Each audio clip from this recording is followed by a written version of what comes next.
கர்த்தருடைய நாமத்துக்கு மகிமை உண்டாவதாக. நமக்குள்ள ஏகப்பட்ட ஆசை. அப்பா எனக்கு இது வேணும், எனக்கு அது வேணும்னு ஓயாம ஏசப்பா கிட்ட எதனாவது கேட்டுட்டே இருக்கோம்ல.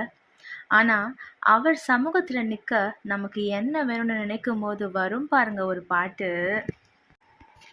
என்ன நிரப்புங்கப்பா உங்க வல்லமையால, என்ன நிரப்புங்கப்பா உங்க அக்கினியால, என்ன நிரப்புங்கப்பா உங்க வல்லமையால, என்ன நிரப்புங்கப்பா உங்க அக்கினியால, நிரப்பிடுங்க என்ன நிரப்பிடுங்க, ஆவியினாலே நிரப்பிடுங்க, நிரப்பிடுங்க என்ன நிரப்பிடுங்க, உம் வல்லமையாலே நிரப்பிடுங்க, நிழலை தொடுவோர் சுகத்தை பெறணும், கச்சையை தொடுவோர் அற்புதம் பெறணும், நிழலை தொடுவோர் சுகத்தை பெறணும், கச்சையை தொடுவோர்